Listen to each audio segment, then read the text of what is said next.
अस्सलाम वालेकुम। आज का वीलॉग और मैं हूं आपका होस्ट आफ्ताब इकबाल। ख़वातीन हज़रात, आज 20 अगस्त है और इस मुख्तसर सी गुफ्तगू में मैं ज़्यादातर फ़ॉरेन इश्यूज़ डिस्कस करूंगा, फ़ॉरेन पॉलिसी से मुतल्लिक मामलात डिस्कस करूंगा। सबसे पहले भारत का कश्मीर से मुतल्लिक एक अहम इक़दाम। आपको याद होगा हम ढंडोरा पीटा करते थे कि 5 अगस्त या उसके आसपास भारत कश्मीर के हवाले से कुछ ना कुछ ज़रूर करेगा, लेकिन बावजूद वो ऐसा नहीं कर सका। आज भारत के वज़ीर दाखिला यानी minister for home affairs Amit Shah reorganisation of Jammu and Kashmir bill पेश करने जा रहे हैं। ये रीऑर्गेनाइजेशन क्या है या क्या हो सकती है, क्या होता नज़र आ रहा है, क्या मतवक्को है? ऐन मुमकिन है कि अब जम्मू और कश्मीर को भारत की बाकायदा रियासत बना दिया जाए।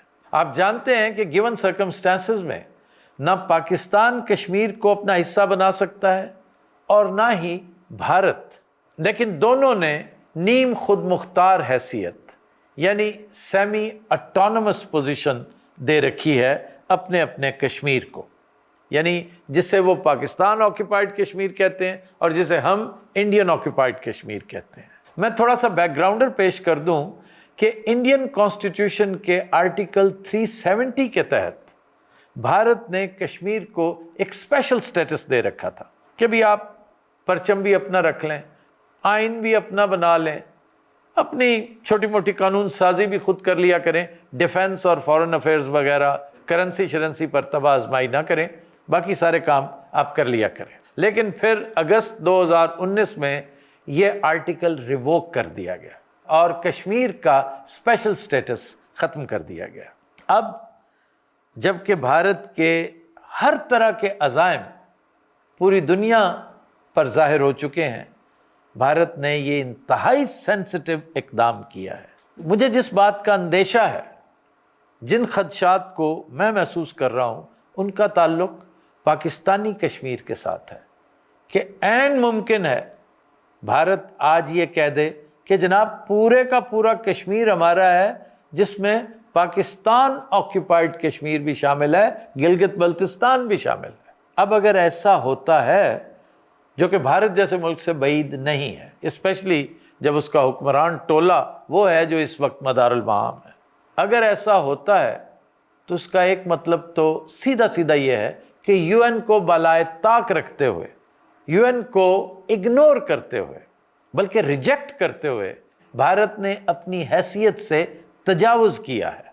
और दूसरा मतलब वो इससे भी ज़्यादा ख़तरनाक है कि ये जंग का पेश खेमा साबित हो सकता है, ये जंग की तरफ पहला कदम हो सकता है, क्योंकि पाकिस्तानी कश्मीर को अपना हिस्सा बनाने के ख्वाब अमित शाह समेत चारों के चारों अहम तरीन लोग बार बार देखते रहे हैं और इस ख्वाब का बरमला इजहार भी करते रहे हैं। मैं कुछ अर्सा पहले चारों के नाम भी ले चुका हूं, मैं रिपीट कर देता हूं: नरेंद्र मोदी, राजनाथ, अमित शाह और अजीत डोभाल, और इन जैसे आरएसएस ज़दा लातादाद दीगर पार्टी जोमा।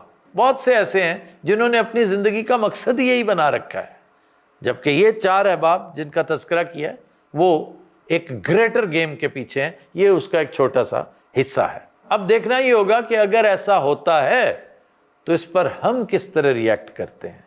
पानी के हवाले से, दरिया सिंध के हवाले से, सिंध तास मुआहदे के हवाले से हमने जिस तरह रिएक्ट किया वो आपके सामने है। अब आइए दूसरे टॉपिक की तरफ, वो भी डायरेक्टली और इनडायरेक्टली इससे मुंसलिक है, इससे मिलता जुलता है, और वो है भारत और चाइना ताल्लुकात में एक नया मोड़। चाइनीज़ फॉरेन मिनिस्टर का दौरा हिंदुस्तान इंतहाई अहमियत का हामिल है। मौसूफ वहाँ पर लंबी चौड़ी मुलाकातें करते रहे हैं, अहद व पैमा करते रहे हैं, ट्रेड पर एक बहुत बड़ी पेशरफ्त हुई है। 3 लैंड ट्रेड रूट्स चाइना की खिदमत में पेश कर दिए गए हैं प्लेट में रख के, और साथ ही साथ ये भी इजाज़त दी जा रही है कि भारतीय मसनूआत अब चाइना में फ़रोख्त हो सकेंगी, यानी इंडिया अपने प्रोडक्ट्स को चाइना में मार्केट कर सकेगा। ना सिर्फ ये, बल्कि चाइना अब इंडिया को रेयर अर्थ मिनरल्स भी पेश करने जा रहा है। इन सारी चीज़ों पर मुस्तज़ाद चाइनीज़ प्रेसिडेंट की Indian prime minister Narendra Modi के साथ बड़ी अहम मुलाकात होने जा रही है। ये मुलाकात होगी तो SCO की साइडलाइंस पर, लेकिन इंतहाई अहमियत की हामिल बताई जाती है।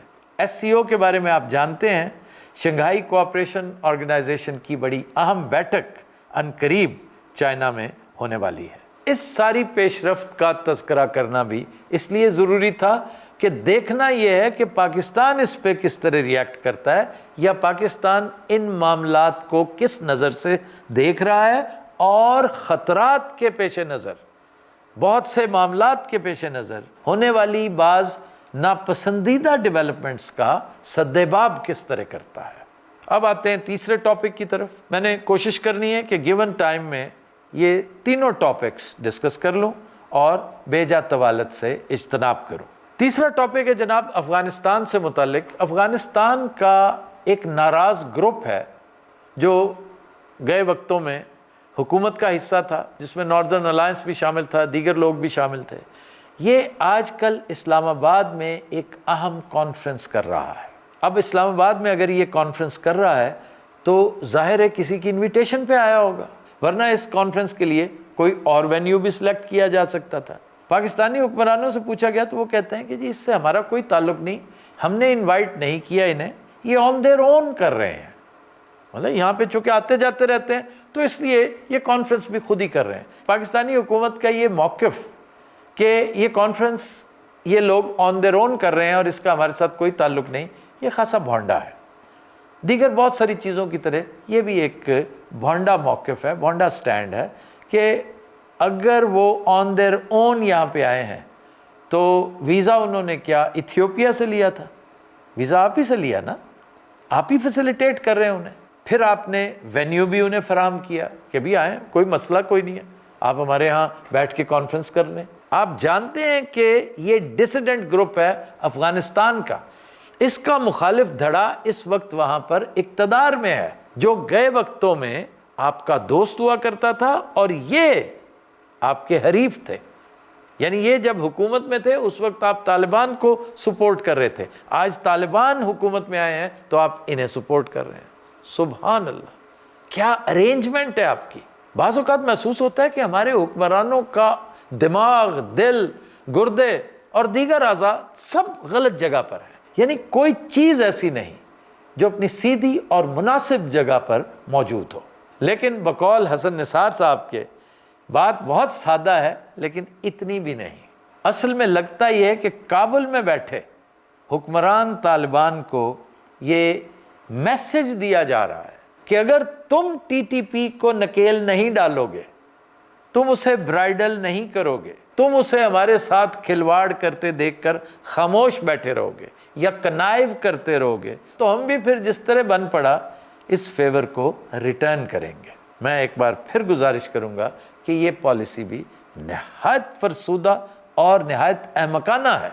आई विश कि मैं इस सिचुएशन को एक आध पंजाबी मुहावरे में एक्सप्रेस कर सकता, वहाँ पर ये बड़ी आसानी से मुमकिन था, लेकिन छोड़ें, उसके बगैर सिर्फ इतना है कि काश आपने अकल के नौखुन लिए होते, काश आपने सोचा होता कि कल कला जब भारत पूरे लाओ लश्कर के साथ चढ़ के आएगा, ईस्टर्न साइड से आपको तंग करेगा, आपके साथ जंग करेगा, तो आप वेस्टर्न साइड से क्या तवक्को रखते हैं?